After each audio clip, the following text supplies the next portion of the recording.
të Kosovës. Unë mendoj që pa qenin e Amerikës, Kosova nuk do të ekzistonte sot dhe Shqipëria do të kishte probleme. Qartë. Pra, fundi e fundit ç'është politika, interesa, marrëdhënie interesa. Absolutisht. Me kë i ke interesa? Por ka diçka që ne për amerikanët ruajmë një sens egzotizmi që ata me sa duket u pëlqen, që u konvenion pak në pjesën e kimisë politike. Pas ka një kimi edhe antropologjia dhe politika që ti me disa vende të caktuara shkon. Nuk po them si shkojnë Amerika me Irlandën që është shumë e thellë. Kjo është e vërtetë se edhe në kohët e komunizmit, ti e di të paktën pjesat janë, ka qenë një dashuri për Amerikën, pavarësisht se në aparencë ishte që po edhe vetë politika nuk ka qenë shumë agresive. Ke shumë drejt. Dhe vetë politika e regjimit ka qenë agresive, ishin ato formalizëm. Dhe duke përgjigjur pyetjes tuaj, duke vazhduar se më bët disa pyetje rresht, komuniteti evropian ka qenë shumë i kënaqur me shkuarjen e kësaj, por mesazhet jepen në formë institucionale kur ti bën qeverinë dhe merr menjëherë masat që të zbatosh ato që të kërkohen. Dhe duke ditur që Kosova është në lupë gjithmonë, duhet të reshte që të paktën këto humbjet shumë të mëdha që kanë, shumë kjo humbja ditore është e frikshme, t'i vën një fre dhe mbi gjitha të shpejtojnë, të lehtësojnë barrën e pafund që është mbi qytetarën e thjeshtë Kosovës dhe që e dha rezultate në këto zgjedhje. Do të them një element në numërimin që është bërë të popullsisë Kosovës para një vitin, mos gaboj, ata rezultojnë tani që janë gati 1.6 milion banor. Ndërkohë që i bie me një kalkulim të thjeshtë që në listat zgjedhore duhet ishte 1.17 ose diçka tjetër, ndërsa kanë votuar 800.000 njerëz. Që do të thotë është një zbritje shumë e madhe, por që po ta shikosh me kujdes ka një pjesëmarrje të madhe në votime, por ka bjerje të kosovarëve po ikin nga vendi.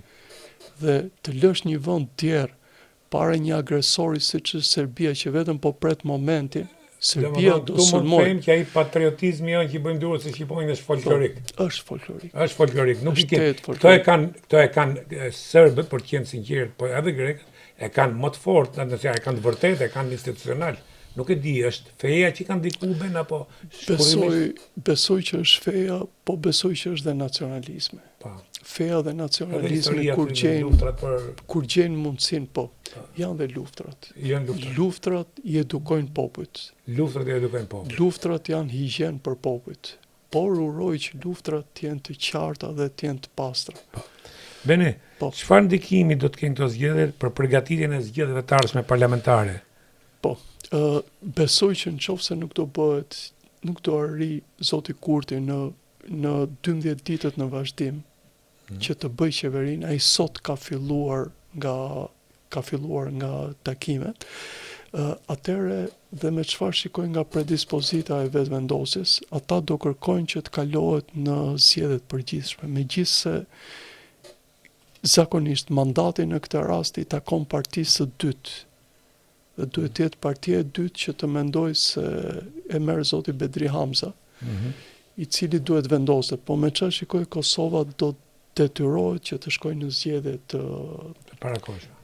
të parakoshme ose të jashtëzakonshme, nuk di si do e marrë. Ky rezultat a do të ndikojë në marrëdhëniet mes nivelit lokal dhe qeverisë qendrore?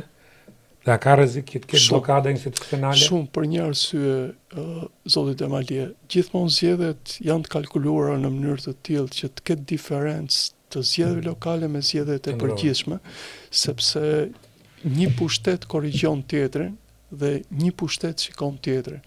Por vetëvendosjes dhe partive tjera u duhet rezultati nëndorit, që të shikojnë si kanë bastionet në për lokalitete, dhe pastaj të bëjnë kalkulimet e tyre për zgjedhjet e përgjithshme. Po kemi 2 regjistra. Qytetari kosovar ndryshe mendon për pushtetin lokal, ndryshe mendon për pushtetin e përgjithshëm. Prandaj zoti Kurti me atë karakterin e tij dhe retorikën e tij arrin që akoma të përthithi individ.